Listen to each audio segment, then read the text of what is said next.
Every story has a moment where someone tries to stop a disaster before it happens. A moment where a single warning, if listened to, could have changed everything. For Prince William, that moment came the day he sat his younger brother down and told him something he had never said before. "Harry, slow down. Something isn't right." Sources say William didn't raise his voice. He didn't accuse. He didn't attack. He spoke like a big brother who had watched a royal world chew up stronger people than Harry, and he didn't want Harry to be next. But instead of hearing love, Harry heard judgment. Instead of pausing, he pushed forward. And what followed is now one of the most painful rifts the royal family has ever seen. Today, we're diving deep into the story Prince William tried to stop and the story Harry refused to listen to. To understand why William spoke up, you must understand what he had already lived through. When William brought Kate into the royal world, it wasn't glamorous or easy.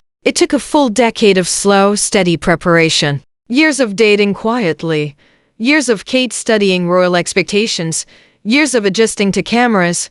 Years of learning exactly how unforgiving the public eye can be. William understood something Harry didn't. The royal system is not a place you can dive into head first. You have to learn how to swim in it before you ever go near the deep end. Kate survived because she had time. Sophie, married to Prince Edward, had time. Even Diana, despite her struggles, at least had months of close observation before marrying into the family. But Meghan, she arrived fast. She moved fast. She married fast. And she found herself inside an institution she had no time to understand. William wasn't trying to stop Harry from being happy. He was trying to stop him from running into something he knew could break them both. But Harry was blinded, not by love alone, but by a desperate desire to build a future quickly. He wanted marriage. He wanted children. He had lost his mother early. He felt time slipping. William saw danger. Harry saw opportunity. And once again, the warning went unheard. Now, here is where the story gets really interesting. Word on the street is that Meghan wanted Prince William and not Prince Harry. Whispers began to swirl. The perfume Meghan wore, the way she looked at William when no one else was supposed to notice. To outsiders, it sounded absurd. But to those who lived within the royal bubble, it was deadly serious. Because the one thing more dangerous than scandal is temptation. And if these rumors are right, if Meghan's charm was never meant for Harry at all, then the entire royal love story was built on a lie. For years, people have whispered that Meghan carefully chose her scents, not just for herself, but for the effect they might have on others. Now, perfume isn't just about smelling nice. It can trigger memory, longing, even grief. And when you remember who William's mother was, the late Princess Diana, it gets even darker. Diana's signature fragrance was Bluebell by Penhaligon's. She also loved Diorissimo by Dior, but it was the Bluebell note that stayed with her for life. Meghan, coincidentally, or maybe not so coincidentally, her favorite perfume, the one she wore even before joining the royal family, was Jo Malone's Wild Bluebell. So, when Meghan walked into a room wearing that fragrance, it wasn't just a scent. It was a ghost. The idea that William, Diana's firstborn son, might catch that familiar note and be swept back into the memory of his mother is almost too eerie to dismiss. One palace whisperer put it bluntly. She thought he would smell his mother's perfume and cave. Did Meghan weaponize scent? Did she know exactly what memories that bluebell would stir? Some say yes. Because perfume in this case wasn't just a fragrance, it was a trigger. And once you plant the idea that Meghan was walking into William's space scented like Diana, the imagination goes wild. This is where the gossip takes a sharper edge. For her critics, Meghan wasn't just being friendly or glamorous or Hollywood.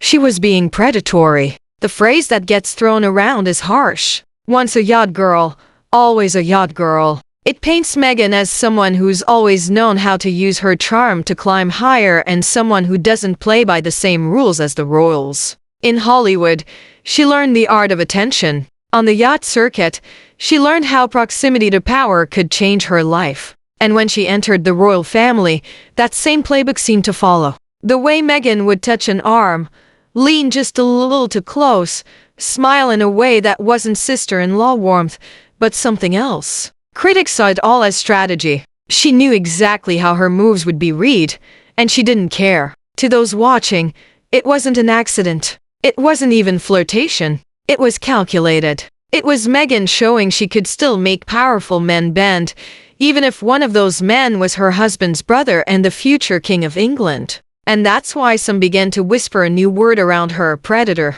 Not in the literal sense, but in the way she was painted as someone who hunted with charm, who used intimacy as a tool, who couldn't resist testing boundaries. If perfume was the bait, palace protection was the shield. Behind the polished smiles and the endless photo ops, royal insiders whispered that William had one strict rule: never be alone with Meghan. Not at private receptions, not at long dinners, not even at family gatherings where alcohol flowed a little too freely. The reason? Optics. Everyone knew how the press worked. A single snapshot, Meghan leaning in too close, William laughing at the wrong moment, could spark a headline that would haunt them for years. But it wasn't just about William's reputation. It was about Kate. She was the future queen, the woman who had built her life around duty, grace, and quiet strength. The palace knew that protecting William from Meghan's charm was also about protecting Kate from humiliation.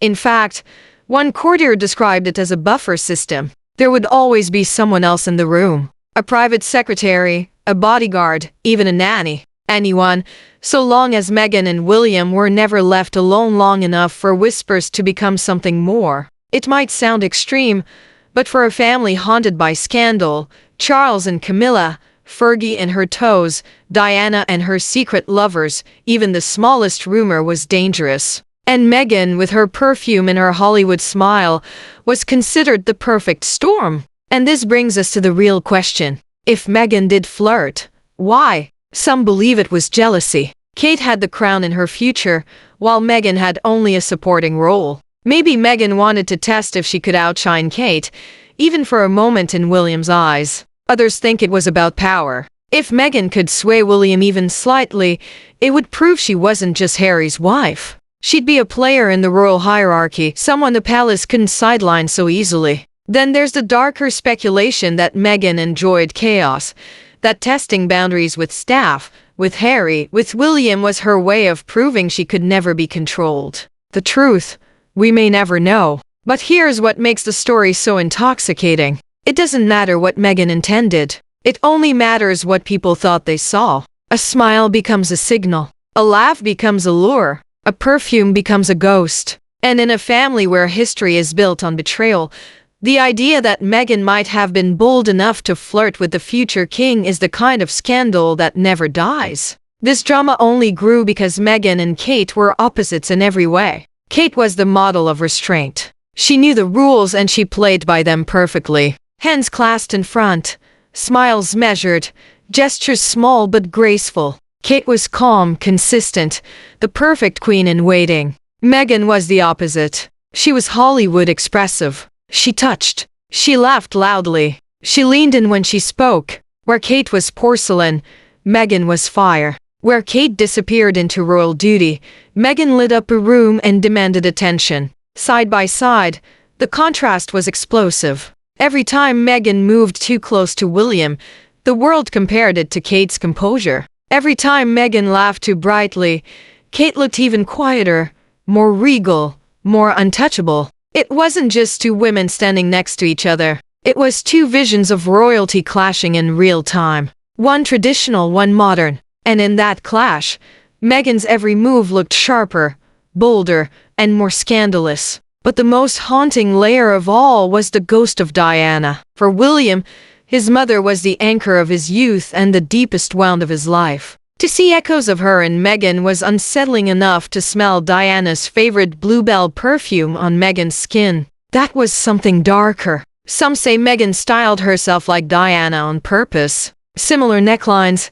similar poses. Even the way she held a child on her hip mirrored photographs of Diana. Was it flattery? Was it manipulation? Or was it Meghan daring to step into Diana's shadow and claim it for herself? The palace hated it because Diana's memory was sacred, untouchable. And the idea that Meghan might have used it even subtly to sway William was unthinkable. In the end, that's what makes this scandal so impossible to shake. It wasn't just Meghan, William, and Kate in the story. It was Diana too, the ghost who never left, the mother whose presence still looms over the monarchy. And maybe that's why the whispers about Meghan flirting with William never fully died.